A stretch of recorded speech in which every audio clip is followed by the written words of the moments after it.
70세 노모를 옷으로 바닥을 닦게 만든 악랄한 며느리. 이 집에서 밥값은 하셔야죠. 라며 저를 발치 아래 무릎 꿇리고 말았습니다. 아들이 없는 사이 며느리의 학대는 상상을 초월했고 40년간 써온 저의 비밀 장부가 아니었다면 저는 이 끔찍한 집에서 살아남지 못했을 겁니다. 마침내 모든 것을 알게 된 아들 앞에서 제 비밀 장부가 공개되는 순간 며느리는 경악하고 마는데 찬 바람이 옷깃을 여미게 만들던 늦가을이었어요. 평생 남편의 온기가 남아있던 낡은 단독주택을 떠나 아들 민호의 집으로 들어오던 날이었죠. 창밖으로 보이는 도시의 풍경은 참 낯설었어요. 수많은 불빛들이 별처럼 반짝이고 있었지만 그 어떤 빛도 내 마음을 따뜻하게 데워주지는 못하는 것 같았죠. 남편 먼저 하늘로 보내고 혼자서도 씩씩하게 잘 지내왔다고 생각했는데 세월 앞에서는 어쩔 수가 없나 봐요. 당뇨라는 놈이 합병증까지 달고 와서 내 몸을 자꾸만 귀찮게 하더군요. 툭하면 어지럽고 다리엔 힘이 빠지니 보다 못한 아들 녀석이 성화였어요. 혼자 계시다 큰일이라도 나면 어떡하냐고 이제는 아들 곁에서 편히 지내시라고. 그 마음이 고마우면서도 한편으로는 짐이 되는 것 같아 고개를 들 수가 없었어요. 그래도 어쩌겠어요. 자식이기는 부모 없다는 말이 괜히 있는 게 아니죠. 아들 집에 들어서는 첫날 나는 이 새로운 삶에 대한 조심스러운 희망을 품었어요. 이제 외롭게 혼자 밥 먹을 일도 없고 아픈 밤을 홀로 지새울 일도 없겠구나. 아들 녀석 얼굴도 매일 보고 예쁜 며느리 애교도 보면서 남은 생을 보내는 것도 큰 복이다 싶었죠. 내 아들 민호는 참 착한 아이예요.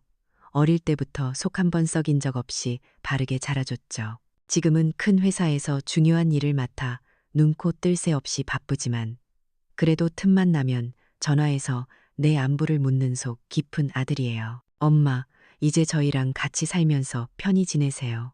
그동안 고생 많으셨잖아요. 그 한마디에 평생의 서름이 다 녹아내리는 것 같았어요. 진심이 담긴 말이었죠. 그때는 그 진심이 바쁜 일상에 묻혀 어떻게 무관심으로 변해갈 수 있는지 미처 몰랐어요. 며느리 지영이는 참 싹싹하고 예쁜 아이였어요. 나를 보자마자 어머니 오시느라 힘드셨죠. 제가 이제부터 잘 모실게요 라며 살갑게 굴었죠. 그 애의 미소는 참 환했지만 이상하게도 그 웃음이 눈에는 담기지 않는다는 느낌을 받았어요. 그냥 내가 낯을 가려서 그런가 보다 나이 든 사람의 괜한 트집이겠거니 하고 넘겼죠. 그래도 며느리가 차려주는 따뜻한 밥을 먹고 깨끗하게 정돈된 방에 누우니 고마운 마음뿐이었어요. 짐이 되지 말아야지. 그저 조용히 있다가 가야지. 매일 밤 그렇게 다짐했어요. 그래서 수십 년 만에 먼지 쌓인 낡은 일기장을 꺼내들었어요.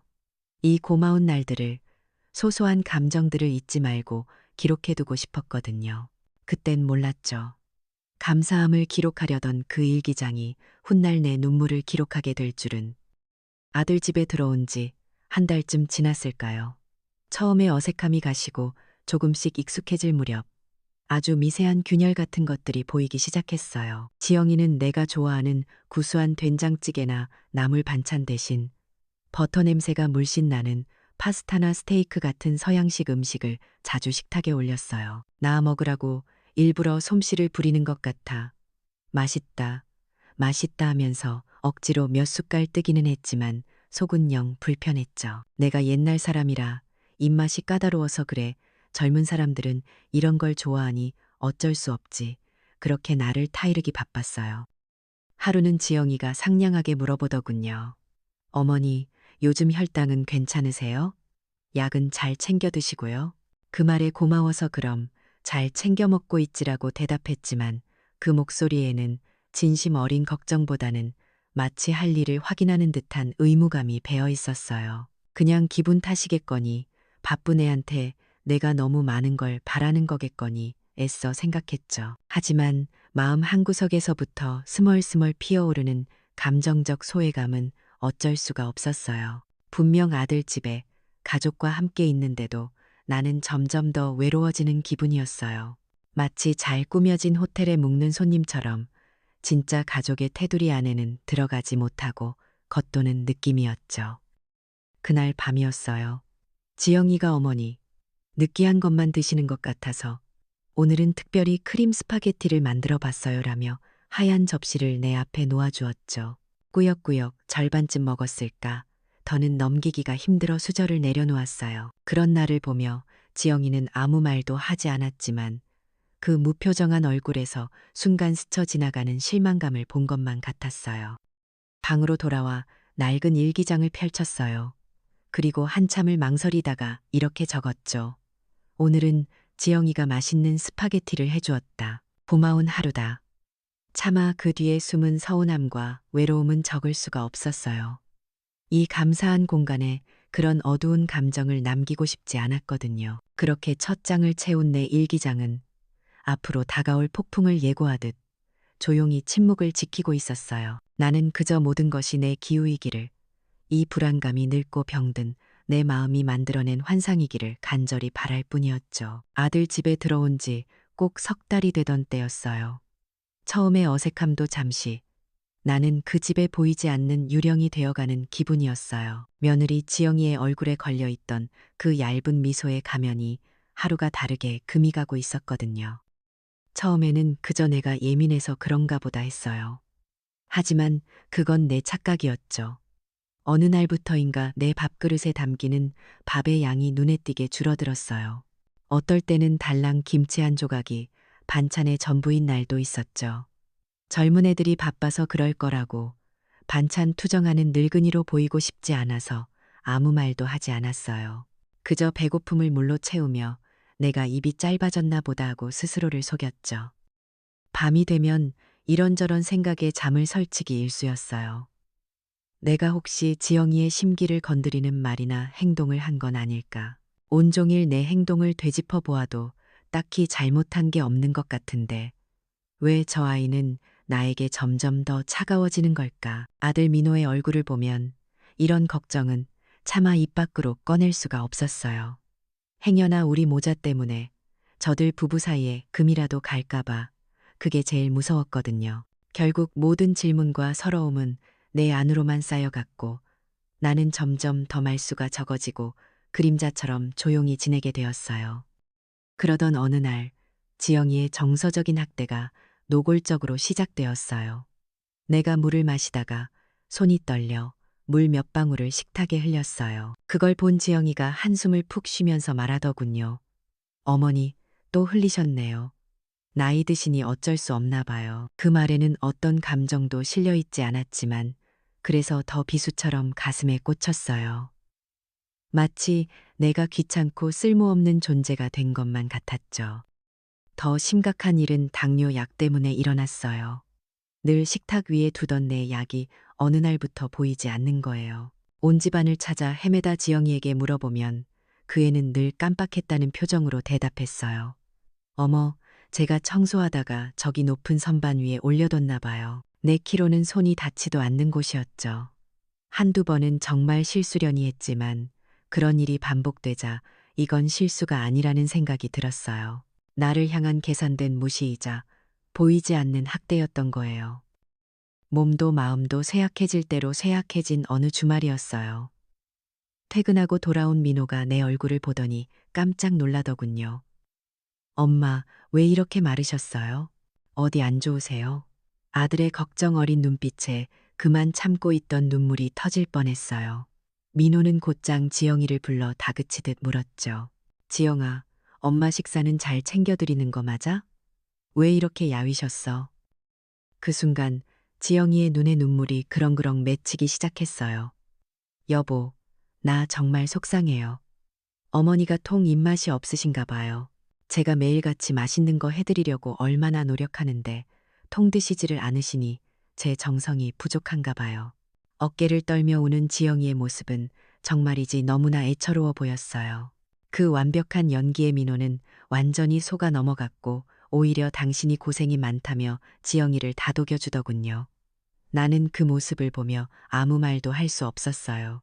진실을 말하는 순간 이 가정은 깨져버릴 거라는 공포가 내 혓바닥을 얼어붙게 만들었죠. 그날 밤이었어요. 억울하고 서러운 마음에 도저히 잠을 이룰 수가 없어서 물이라도 한 잔 마시려고 조용히 거실로 나갔어요. 그런데 어둠 속에서 지영이가 누군가와 통화하는 목소리가 들려왔어요. 발소리를 죽이고 들어보니 친구와 이야기를 나누는 것 같았죠. 응, 그 노인네. 아직도 우리 집에 있지. 근데 거의 다 된 것 같아. 뭐? 당연히 일부러 밥을 조금만 주고 있지. 약도 가끔 숨겨두고 알아서 지쳐서 제 발로 나가게 만들어야지. 어떻게? 우리 민호 씨? 자기는 아무것도 몰라.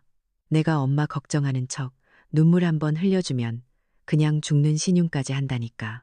완전 내 손바닥 아니지. 조금만 더 버티면 저 노인네 요양원으로 보내버릴 수 있을 거야. 온몸의 피가 차갑게 식는 것 같았어요. 다리가 풀려 그 자리에 주저앉을 뻔했죠. 이건 단순한 미움이나 부주의가 아니었어요. 나를 이 집에서 내쫓기 위한 아주 악의적이고 치밀한 계획이었던 거예요. 내가 그동안 애써 외면하고 믿지 않으려 했던 진실의 가장 어둡고 추악한 바닥을 나는 그렇게 마주하고 말았어요. 방으로 어떻게 돌아왔는지 기억나지 않아요. 이불을 뒤집어 쓰고 누웠지만 온몸이 사시나무처럼 떨리는 건 막을 수가 없었어요. 아들이 알면, 이 사실을 알면 우리 아들은 얼마나 상처받을까. 이 가정이 산산조각 날 거라는 두려움이 나를 덮쳐왔어요. 슬픔과 배신감은 이내 차가운 분노와 뼈저린 절망으로 바뀌었어요. 나는 그날 밤 내 인생이 송두리째 무너져 내리는 소리를 들었어요. 지영이의 통화 내용을 엿들은 그날 밤, 나는 내 인생이 끝났다고 생각했어요. 며느리의 그 차가운 목소리, 나를 노인네라 칭하며 제 발로 나가게 만들 거라던 그 잔인한 계획이 내 머릿속을 떠나지 않았죠. 숨을 쉬는 것조차 고통스러웠어요. 며칠을 밥도 넘기지 못하고 그저 방 안에 유령처럼 누워만 있었어요. 창밖의 세상은 여전히 바쁘게 돌아가고 있었지만 내 시간은 그날 밤에 멈춰버린 것만 같았죠. 절망의 가장 깊은 바닥에서 허우적거릴 때 문득 아주 오래전의 기억 하나가 떠올랐어요. 남편과 함께 시장 한 구석에 작은 포목점을 열었던 젊은 시절의 내 모습이었죠. 20평 남짓한 작은 가게였지만 그곳은 내 세상의 전부였어요. 나는 매일같이 가게 문을 열고 손님을 맞고 옷감을 팔았죠. 비단, 무명, 명주. 수십 가지 옷감의 감촉이 아직도 손끝에 생생해요. 그때 나에게는 아주 중요한 습관이 하나 있었어요. 매일 저녁 가게 문을 닫기 전에 그날의 모든 거래를 꼼꼼하게 장부에 기록하는 거였죠. 어느 댁 누가 와서 어떤 옷감을 몇 자나 끊어갔는지, 얼마를 받았는지, 심지어는 그 손님의 특별한 부탁까지도 잊지 않고 적어두었어요. 40년 동안 그렇게 장부를 썼어요. 그건 단순한 돈 계산이 아니었어요. 내 성실함의 증거이자 내 삶의 역사 그 자체였죠. 그때의 나는 참 꼼꼼하고 강단 있는 사람이었는데 온종일 시장 사람들과 부대끼면서도 저녁이면 꼿꼿하게 허리를 펴고 앉아 붓을 들던 젊은 정수희. 그 강인했던 여자는 다 어디로 사라져버린 걸까. 그 생각이 들자 무언가에 이끌리듯 머리맡에 놓아두었던 낡은 일기장으로 손이 갔어요. 그동안 외로움과 서러움을 사귀기 위해 꾸역꾸역 적어 내려갔던 내 슬픔의 기록들. 무심코 첫 장을 펼쳐 지난 몇 달간의 글들을 천천히 읽어 내려갔어요. 10월 5일, 지영이는 내가 보는 앞에서 남은 반찬을 모두 음식물 쓰레기통에 버렸다. 배가 고팠다. 10월 12일, 냄새난다는 말을 들었다. 하루 종일 가슴이 아팠다. 10월 23일, 식탁 위에 있던 내 약봉지를 보지 못했다. 지영이는 청소하다가 서랍에 넣어두었다고 했다. 한참을 찾았다. 한 줄, 한 줄 읽어 내려가는데 갑자기 머리를 망치로 얻어맞은 듯한 충격이 왔어요. 이건 더 이상 슬픔을 토해낸 감정의 찌꺼기가 아니었어요. 날짜와 상황이 명확하게 기록된 지영이의 학대를 증명하는 객관적인 증거였던 거예요. 내가 40년간 써왔던 포목점 장부처럼 이 일기장은 내 고통의 역사를 담은 또 하나의 장부였던 거죠.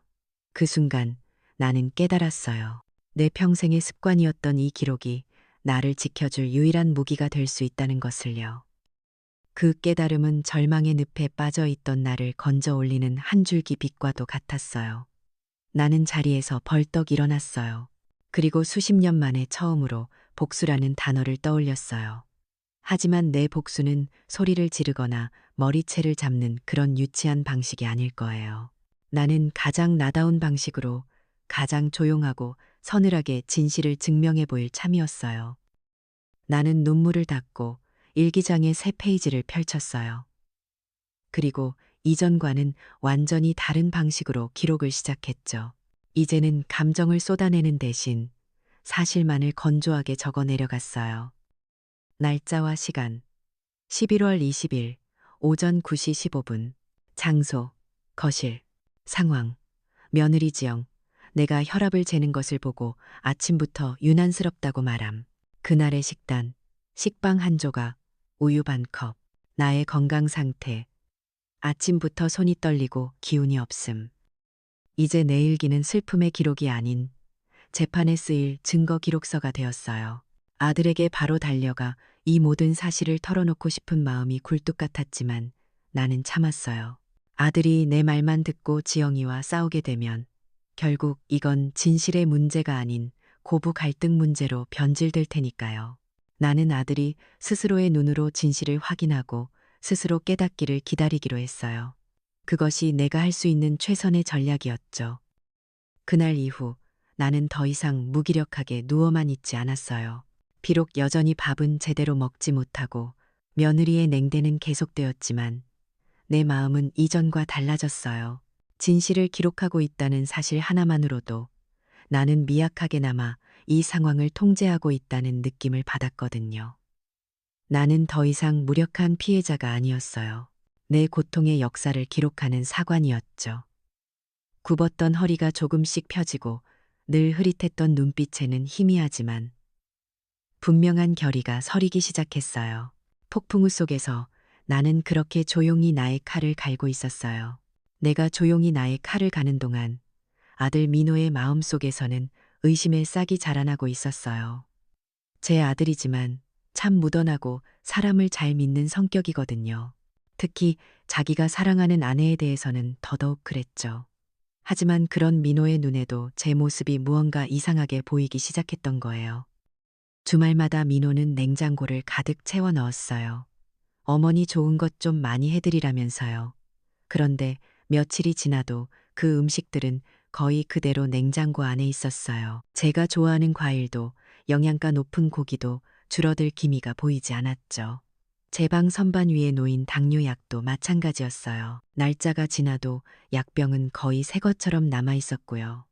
무엇보다 제 얼굴에서 생기라고는 찾아볼 수가 없었으니까요. 푹 꺼진 볼, 초점 없는 눈동자, 하루가 다르게 쇠약해지는 제 모습을 아들 녀석이 더 이상 외면할 수는 없었을 거예요. 민호는 몇 번이고 지영이를 붙잡고 물었어요. 엄마 왜 저러시냐고, 밥은 제대로 드시는 거 맞냐고. 그럴 때마다 지영이는 기가 막힌 연기를 펼쳤죠. 금방이라도 눈물을 쏟을 것처럼 눈시울을 붉히며 어머니가 통기력이 없으셔서 제가 죽을 쑤어드려도 몇 숟갈 뜨지 않으시는 걸 어떡해요. 제 마음이 더 아파요. 하고 한숨을 쉬었어요. 제 아들은 아내의 그 슬픈 얼굴 앞에서 번번이 무너졌어요. 의심은 하면서도 아내의 말을 믿고 싶은 마음이 더 컸던 거겠죠. 하지만 의심이라는 건 한 번 싹 트면 쉽게 사라지지 않는 법이잖아요. 어느 날 오후였어요. 민호가 평소보다 일찍 퇴근해서는 거실 구석에 있는 낡은 책장을 한참이나 만지작거리더군요. 평소에는 거들떠보지도 않던 곳이었는데 말이죠. 뭔가 이상했지만 저는 아무것도 묻지 않고 조용히 제 방으로 들어왔어요. 그날 이후로 저는 거실 구석을 볼 때마다 누군가가 저를 지켜보고 있다는 묘한 느낌을 받았어요. 확신할 수는 없었지만 아들이 드디어 움직이기 시작했다는 것을 직감할 수 있었죠. 저는 아들의 그 미세한 변화를 눈치챘지만 아무것도 모르는 척 침묵을 지켰어요. 수십 년을 살아보니 알겠더라고요. 이런 문제는 제가 직접 나서는 순간 진실의 문제가 아니라 고부 갈등으로 변질된다는 것을요. 며느리와 시어머니의 싸움에서 과연 아들은 누구의 손을 들어줄 수 있을까요? 결국 모두에게 상처만 남는 싸움이 될 게 뻔했죠. 가장 확실한 방법은 제3자인 아들이 스스로의 눈으로 진실을 확인하게 만드는 것이었어요. 그것이 제가 선택한 가장 고통스럽지만 확실한 방법이었어요. 저의 조력자는 이웃도 다른 자식도 아니었어요. 오직 상황의 본질을 꿰뚫어보는 제 삶의 지혜와 결정적인 때를 기다릴 줄 아는 인내심 뿐이었죠. 며칠 뒤 민호가 저녁 식사 자리에서 말했어요. 내일부터 3일간 지방으로 출장을 가게 되었다고요. 그 말을 하는 순간 민호와 제 눈이 아주 잠깐 마주쳤어요. 아들의 눈빛은 저에게 말하고 있었죠. 어머니, 조금만 더 견뎌주세요. 저는 말없이 고개를 한번 끄덕여 주었어요. 걱정 말아라 하는 뜻이었죠. 아니나 다를까 민호가 집을 비우자마자 지영이는 마지막 남은 가면마저 벗어던졌어요. 이제는 제 앞에서 대놓고 인상을 썼고 제가 하는 모든 행동에 사사건건 트집을 잡았죠. 식사는 거의 건너뛰기 일쑤였고 가끔 주는 밥은 찬밥에 김치 한 조각이 전부였어요. 그럴수록 저는 더더욱 묵묵히 그리고 더더욱 꼼꼼하게 일기장을 채워나갔어요. 11월 25일 오전 11시 며느리 지영 소파에 누워있는 나를 보며 집안 꼴이 이게 뭐냐며 화를 냄. 점심 식사 없음. 11월 26일 오후 2시 내가 아끼는 찻잔을 낡았다며 내 눈앞에서 쓰레기통에 버림. 저녁은 찬물에만 밥반 공기. 제 몸은 점점 쇠약해졌지만 제 정신은 그 어느 때보다 또렷해졌어요. 거실 구석의 카메라는 돌아가고 있고 제 일기장은 차곡차곡 채워지고 있었죠. 폭풍 전야의 고요함 속에서 저는 마지막 때를 기다리고 있었어요. 출장 마지막 날 밤이었어요. 전화벨이 울렸고 민호였죠. 목소리가 무겁게 가라앉아 있었어요. 내일 일이 늦게 끝나서 밤늦게나 들어갈 것 같다고 저녁 잘 챙겨 드시라고 말하더군요. 저는 그 말의 숨은 뜻을 알아차렸어요. 아들이 마지막 함정을 파고 있다는 것을요. 사실은 이미 집 근처 어디선가 이 모든 상황을 지켜볼 준비를 마쳤다는 것을요. 전화를 끊고 저는 창밖에 짙은 어둠을 바라보았어요. 드디어 내일이구나. 모든 진실이 밝혀질 날이. 저는 조용히 일기장을 펼쳐 마지막 문장을 적었어요.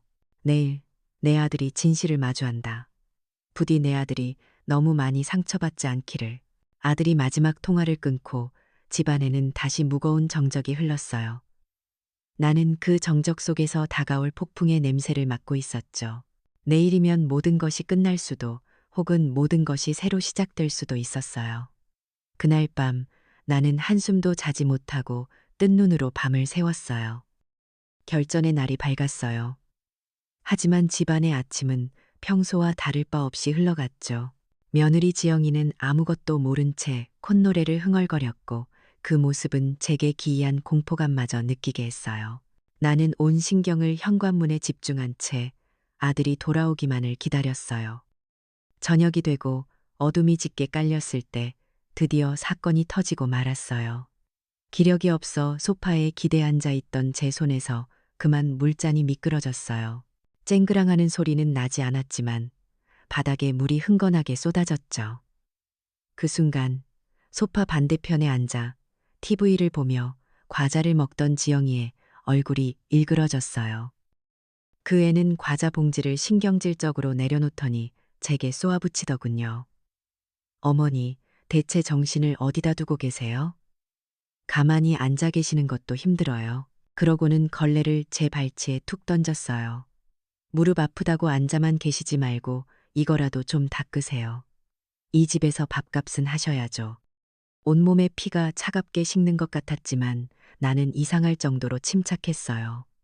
모든 것이 예견된 일이라는 듯이요. 저는 힘없는 몸을 일으켜 걸레를 집으려 했어요. 바로 그때 지영이가 제 앞을 막아섰어요. 잠깐만요. 그 더러운 걸레로 어딜 닦으려고요. 어차피 또 더럽힐 텐데. 그러더니 제 몸을 위아래로 훑어보며 비웃더군요. 그렇게 더러운 게 싫으시면 어머니 입고 있는 그 옷으로 닦으세요. 그게 제일 깨끗하겠네. 믿을 수 없는 말이었어요. 하지만 지영이는 진심이었어요. 제가 망설이는 사이 그 애는 제 어깨를 강하게 밀쳤어요. 저는 힘없이 바닥에 무릎을 꿇고 말았죠. 70년 평생 그 누구 앞에서도 이렇게 굴욕적인 적은 없었어요. 며느리 발치 아래 무릎을 꿇고 제 몸을 감싸고 있던 낡은 스웨터 자락으로 차디찬 거실 바닥을 닦아야 했어요. 스웨터가 물을 빨아들이며 축축해지는 감촉, 지영이가 나를 내려다보는 그 경멸 어린 시선. 이 모든 것이 제 남은 존엄을 갈기갈기 찢어놓고 있었죠. 눈물이 쏟아지려 했지만 나는 입술을 깨물고 참았어요. 지금 울 때가 아니었으니까요. 바로 그 순간이었어요. 현관문이 부서져라 열리는 소리와 함께 출장 갔던 아들 민호가 집 안으로 들어선 것은 지영이의 얼굴은 귀신이라도 본 듯 새하얗게 질렸고 그 자리에 얼어붙고 말았죠. 민호는 분노로 이글거리는 눈으로 우리를 번갈아 보더니 아무 말 없이 지영의 앞으로 성큼성큼 걸어갔어요. 그리고는 자신의 스마트폰 화면을 지영의 눈앞에 들이밀었죠. 화면 속에는 방금 전의 모든 만행이 내가 무릎 꿇고 옷으로 바닥을 닦던 그 처참한 모습이 고스란히 담겨 있었어요. 지영이가 뭐라고 변명하려던 찰나 민호는 거실 TV에 스마트폰을 연결했어요. 그러자 거대한 화면 가득 지영이의 잔인한 목소리와 저의 굴욕적인 모습이 집안 전체에 울려 퍼졌어요. 권력 관계가 완전히 뒤바뀌는 첫 번째 순간이었죠. 지영이는 그 자리에 무너지듯 주저앉아 울부짖기 시작했어요. 스트레스 때문에 그랬다고, 회사 일이 힘들어서 그랬다고 동정심에 호소하며 빠져나가려 발버둥 쳤죠. 아들의 마음이 약해지려는 찰나 제가 자리에서 일어났어요. 무릎이 삐걱거렸지만 저는 평생 처음 느껴보는 단단한 힘으로 허리를 꼿꼿이 세웠어요. 그리고는 조용히 제 방으로 들어가 낡은 일기장을 들고 나왔죠. 저는 거실 한가운데 서서 떨리지 않는 목소리로 일기장을 읽어 내려갔어요. 10월 29일, 며느리는 내가 보는 앞에서 밥 아깝다며 내 밥그릇을 개수대에 부어버렸다. 제 목소리가 울려 퍼지자 지영이의 울음소리가 잦아들었어요. 저는 멈추지 않고 계속 읽었죠. 11월 16일, 며느리가 내 당뇨약을 숨겼다. 깜빡했다고 말했다. 온 집안을 뒤져 약을 찾느라 하루를 다 보냈다. 영상 증거에 이은 기록된 진실의 폭로. 그것은 지영이의 모든 퇴로를 막아버리는 결정타였어요. 상황의 주도권은 이제 아들의 분노를 넘어 지난 몇 달간 켜켜이 쌓인 제 기록된 고통으로 완전히 넘어왔어요. 이것이야말로 진정한 권력의 역전이었죠. 모든 것이 폭로된 후 집 안에는 무거운 침묵만이 남았어요. 지영이는 넋이 나간 사람처럼 바닥만 내려다보고 있었죠. 그때였어요. 아들 민호가 제 앞에 와서 쿵소리를 내며 무릎을 꿇었어요.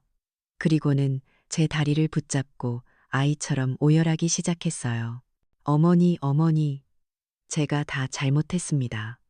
이 불효자를, 이 불효자를 용서하지 마세요. 아들의 뜨거운 눈물이 제 손등 위로 떨어졌어요. 지난 몇 달간 제가 흘리고 싶었던 모든 눈물을 아들이 대신 흘려주고 있었어요. 저는 말없이 몸을 숙여 끄끄거리며 우는 아들의 넓은 등을 가만히 토닥여 주었어요. 사회적 체면과 가족의 평화라는 이름 아래 골마터져 가던 모든 상처와 진실이 터져나온 그 순간 저는 비로소 숨을 쉴 수 있었어요. 그날의 폭풍이 휩쓸고 간 후 집에는 무거운 침묵만이 남았어요. 며느리 지영이는 그 길로 짐을 싸서 집을 나갔고 아들 민호는 이혼 소송을 준비하기 시작했죠. 모든 진실이 밝혀졌지만 제 마음이 편안해진 것은 아니었어요. 텅 비어버린 집은 제 마음처럼 황량했고 민호와 저는 마주 앉아 밥을 먹으면서도 무슨 말을 해야 할지 몰라 쩔쩔맸어요. 아들은 매일같이 제게 사죄했어요. 어머니, 제가 죄인입니다.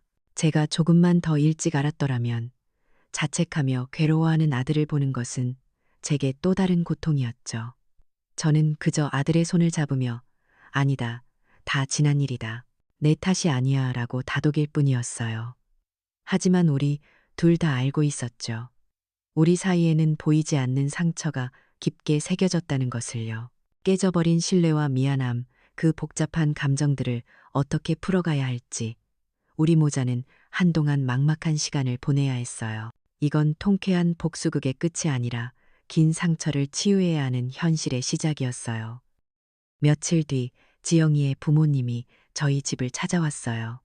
그분들은 현관에 들어서자마자 제 앞에 무릎을 꿇고는 눈물로 사죄하기 시작했죠. 철없는 딸을 잘못 키웠다며 죽을 죄를 지었다며 용서를 빌었어요. 그리고는 딸의 인생이 여기서 끝나지 않도록 노인학대로 고소만은 하지 말아달라고 애원하더군요. 그 모습을 본 민호의 얼굴은 얼음장처럼 차갑게 굳어졌어요. 법대로 해서 죗값을 치르게 하겠다고 당신들 딸이 내 어머니에게 한 짓을 생각하면 절대 용서할 수 없다고 단호하게 말했죠. 아들의 그 마음이 고마웠지만 저는 조용히 아들을 가로막았어요. 그리고 무릎 꿇고 있는 지영의 부모님을 향해 또 내 아들을 향해 말했어요. 고소는 하지 않겠네. 민호가 놀라 저를 쳐다보더군요. 저는 담담하게 말을 이었어요. 대신 조건이 있네.